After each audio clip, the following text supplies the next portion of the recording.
निर्माण और चढ़ावे को लेकर चल रही बहस के बीच ज्योति मठ के शंकराचार्य स्वामी अभिमुक्तेश्वरानंद सरस्वती ने मेरठ में बड़ा बयान दिया। उन्होंने कहा कि राम जन्मभूमि का मुद्दा मूल रूप से धार्मिक था, लेकिन इसे सरकार के हस्तक्षेप से विवाद पैदा हुआ। उन्होंने राम मंदिर ट्रस्ट के गठन और उसकी वित्तीय व्यवस्था पर भी सवाल उठाए। देखिए हमारी इस पूरे रिपोर्ट में। मेरठ पौर शंकराचार्य स्वामी अभिमुक्तेश्वरानंद सरस्वती ने कहा कि राम जन्मभूमि आंदोलन पूरी तरह धार्मिक विषय था, लेकिन बाद में इसमें सरकार शामिल हो गई। उन्होंने दावा किया कि ट्रस्ट के गठन की प्रक्रिया पर शुरू होते ही सवाल खड़े रहे हैं और इसके बीच में ही गड़बड़ी मौजूद है। शंकराचार्य ने कहा कि सरकारी खजाने से ट्रस्ट की स्थापना की गई, जबकि धार्मिक मामलों का संचालन धार्मिक परंपराओं के अनुरूप होना चाहिए। उन्होंने यह भी कहा कि राम मंदिर को मिले चढ़ावे और दान की राशि को लेकर पारदर्शिता आवश्यक है। हाल के दिनों में मंदिर ट्रस्ट के दान और खर्चों को लेकर विवाद और जांच की मांगे भी सामने आई है। उत्तर प्रदेश में दान संबंधी आरोपों की जांच के लिए SIT भी गठित की गई है, जबकि ट्रस्ट के दान और खर्च का विवरण सार्वजनिक करने की मांग उठी है। रहा था राम जन्मभूमि के लिए।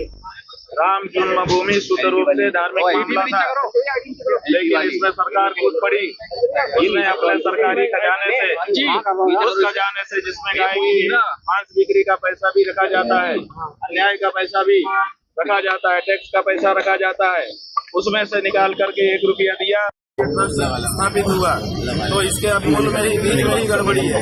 दूसरी बात यह है कि जब बड़े बड़े धर्माचार्य वहाँ उपस्थित थे तो धर्माचार्यों के ट्रस्ट को क्यों ठुकराया गया। तीसरी बात यह है कि जिन पक्षकारों ने न्यायालय में पक्षकार बन करके हिंदुओं की तरफ से मुकदमा लड़ा था, उन पक्षकारों को क्यों साइडलाइन किया गया और क्यों अपने विश्वस्त लोगों को ट्रस्ट में बैठाया गया।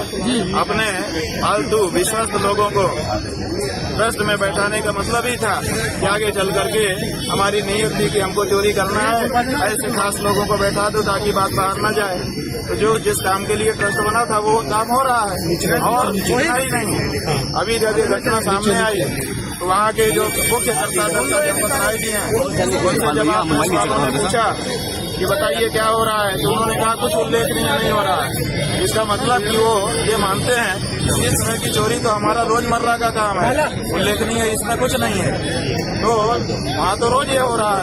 उन्होंने खुद कह दिया कि उल्लेखनीय कुछ नहीं हो रहा है, इसका मतलब रोज ये सब होता है उनके लिए। रोज